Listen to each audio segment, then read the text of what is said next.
वेद परंतु। भगवान ने अर्जुन से कहा कि अब मैं तुम्हें वो ज्ञान बता रहा हूं जिस ज्ञान को मैंने पहले सूर्य को बताया। अर्जुन ने कहा कन्हैया तुम बात कैसी कर रहे हो? अपरम भवतो जन्म परम जन्म विवस्वता, तुम्हारा जन्म तो अभी हुआ, तुमने सूर्य को कैसे ज्ञान बता दिया? तुम तो अभी अभी पैदा हुए। तो भगवान ने ये बोला बहुनी में व्यतीतानि जन्मानि तव चार्जुन। भगवान ने 4 अर्जुन एक साथ मिलकर के बोल दिए। तो अर्जुन की कम बुद्धि थी, उसने सोचा कि भगवान को कैसे पता कि मेरा जन्म 4 जून को हुआ है। भगवान से कहना नहीं आप गलत बोल रहे हैं, आपको मेरे जन्म का पता ही नहीं। बहुनी में व्यतीतानि जन्मानि तव चार्जुन। भगवान ने कहा कि मैं तुम्हें 4 जून को पैदा हुए ये नहीं कह रहा।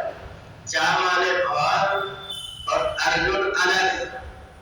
अब जो अज्ञानी व्यक्ति होता है वो उसको 4 जून पढ़ेगा और 4 जून सोच करके सोच लेगा कि अर्जुन का जन्म शायद 4 जून को हुआ होगा, इसलिए भगवान कहते हैं यही भ्रम व्यक्ति को संसार में आकर के कम बुद्धि के कारण हो जाता है। इसलिए बुद्धि परिपक्व बनाने के लिए हमें ज्ञान को बड़े तरीके से समझना पड़ता है। तद्विधि प्रणिपातेन परिप्रश्नेन सेवया। ज्ञान दिया नहीं जाता, अपने आप आता है। अपने अंदर ऐसी सरलता सहजता व्यक्ति बना ले, अपने आप सब कुछ चला आता है। तो इसलिए भगवान ने कहा कि जैसे तुम्हारे मन के अंदर मेरी बात सुनकर के भ्रम हो गया कि मैं 4 जून बोल रहा हूं, भगवान ने कहा मैं तुम्हारा नाम ले रहा, मैं ये कह रहा हूं बहुली में व्यतीतानि। मैंने बहुत सारे जन्म व्यतीत किए, कई बार मैं संसार में आया और कई बार तुम भी आए, परंतु तान्यम वेद सर्वाणि। मैं तो सब कुछ जान रहा हूं, परंतु तुम नहीं जान पा रहे। क्यों नहीं जान पा रहे? बोले मैं माया को अधीर करके जन्म लेता हूं और तुम माया के परवश होकर के जन्म लेते हो। जिस समय मृत्यु होती है उस समय भी तुम्हें परमात्मा का ध्यान नहीं रहता, जिस समय जन्म होता है उस समय भी तुमको परमात्मा का ध्यान नहीं रहता। इसलिए बुद्धि भ्रमित हो जाती है और तुम्हारा ज्ञान अज्ञान में बदल जाता है।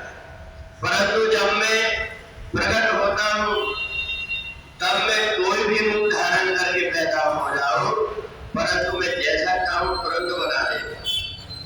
भगवान माता कौशल्या के सामने और देवकी के सामने विचित्र रूप से चतुर्भुज रूप में प्रकट हुए। माने का ये रूप हमें नहीं चाहिए, बाल रूप चाहिए, भगवान तुरंत बना दिया। तो भगवान ने कहा मेरे शरीर में तुम्हारे भी अंतर है कि तुम्हारा शरीर माया का बना हुआ है, 5 तत्वों का बना हुआ है, उसमें विकार आएगा ही आएगा। परंतु मेरा जो शरीर है, मेरा शरीर दिव्य शरीर है, इसलिए इसमें विकार नहीं आता। इसलिए परमात्मा की यदि हम रोज उनको स्नान ना भी कराए तो परमात्मा के अंदर गंदगी नहीं आती, परमात्मा को कोई पसीना नहीं आता, उनको मलमूत्र करने नहीं जाना पड़ता। इसलिए हमें ये सब करना पड़ता है। तो इसलिए भगवान ने कहा मनुष्य में और परमात्मा में दोनों में अंतर ये है कि एक जो जीवात्मा है ये इसका अंश रूप है, परमात्मा पूर्ण स्वरूप है। वो हर जगह जहां कहीं भी हो वहां दिखाई दे देता। तो इसलिए परमात्मा स्वतंत्र है और परमात्मा से उत्पन्न ये जीवात्मा माया के कारण परतंत्र हो गया है। और इसलिए मैंने सूर्य को ये ज्ञान दिया था कि तुम्हारे अंदर प्रकाश मेरा है, तुम जो कुछ कर रहे हो तुम नहीं बल्कि मेरी इच्छा से कर रहे हो। और ऐसा ही भी कर्म कर रहा हूं, ये सारा जो काम है वो सारा की सारा काम करने वाले वो परमात्मा ही है। तो ये सब प्रकार का ब्रह्म मिल जाता है। बोले वृंदावन बिहारी लाल